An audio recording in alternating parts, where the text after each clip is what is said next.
Welcome to Channel Trading. Today I want to talk about the trading plan. My trading plan, I have two. This is one of them that is applicable at the entry, and there is another one that I use that I'm going to post about in a couple of days.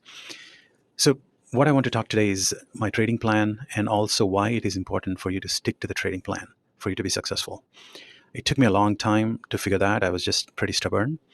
And once I really had the trading plan in place and then I really followed it, a lot of people have a tough time writing one, but once they have it, then they don't follow it. So I just ask you to do both of them. One, first come up with one, or at least start with what I have here, and then modify it to something that you can use, and then follow it and really stick to it, and you will instantly see the difference. And the only reason why people don't stick to their trading plan is that they don't really trust it.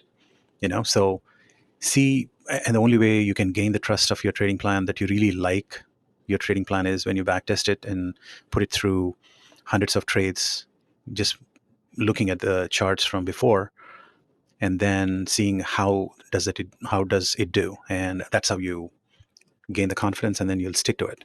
If you don't do that, if you just do what I have here, and then you won't have confidence and you'll go back to your old habits. So anyway, I just went off the rail there, but this is where it is. So this is the trading plan that I use. As you all know, my channels I draw at 3 o'clock, 8:30 a.m., 9:30 a.m., 10:30 a.m., 1 and 3 p.m. And these are the Eastern times. I came up with a script on Think and Swim, Thinkorswim, where it draws automatically these channels at respective times. So it's easier. So if you can look at the trading plan, my entry criteria is I only enter at key entry points. What are my key entry points? My key entry points are these channels. Okay, this particular trading plan is only applicable at the. So if it is 8:29, I'm sitting there and I'm watching this.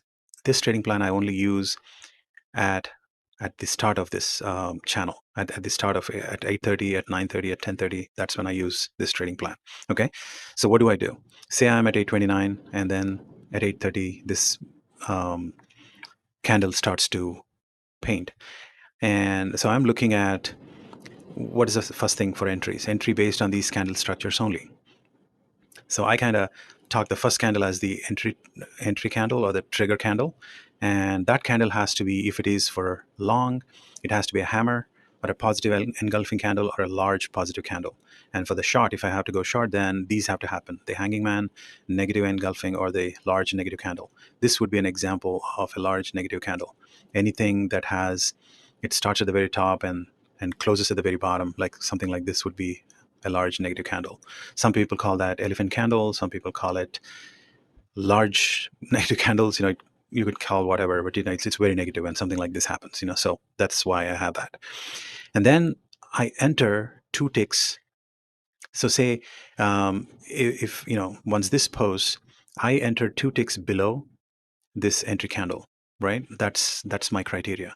Two ticks below this candle, and it should also be, and this is really crucial, um, for me to enter, and that is, it has to be under 21 EMA. This is a 21 EMA, and I have to be under that for me to go short. If this happens above, I would not do it. I would not go short. That's my criteria, and this is my entry criteria. And the stop loss is two ticks above this candle, because this is my trigger candle, and I entered two ticks below, and if this is where this enter, then I'm two ticks above this trigger candle. Okay, and the profit criteria, as I discussed in a prior video, is I always enter with two contracts, and I take one for profit after 4 or 8 ticks. Typically, if it is this strong, it's coming down, then I stick for 8 ticks. Otherwise, I just go for 4. Anyway, 8 ticks, and then the other one is the second contract. I let it run, and then I keep moving my stop loss. So that way, I first move it to break even, and then I just keep moving, going down with it. Okay. And also the other thing that I really want you to get in is, a lot of trading platforms support this, that you can put the max loss per day. And actually, it's not max stop loss, it's max loss per day. So when you do that, what happens is you can actually, it will lock you out. The trading platform will lock you out. I know TradeAway does that, and a few other platforms do it. I do want you to follow that. So that way, you will never lose your entire, um, you know, trading account. And I've seen myself losing it quite a few times, and so many others lose it, and then you're out of all your money. So I definitely want you to stick to this max loss per day, whether it's 2% or 5% of the account. It's up to you, but stick to one number that you think is reasonable, that you don't lose your sleep over. It hurts, but it does not get to the point where you're depressed, or you just can't sleep. Don't want that number. So if that number is 10%, then scale back to 5% or something like that, and make that your max loss per day. Okay, so this is the trading plan, and I kind of discussed why you need to stick to trading plan, because it is crucial for you to stick to it, and for you to be successful. And I hope you look this up and go back and test this particular trading plan and see what you get with. Okay, that's all. And in the next video, I'll post the trading plan that I would use after I pass the first few candles of the at 8:30, 9:30, 10:30, and 1 p.m. After my channel drawing time. Okay, hope this is helpful.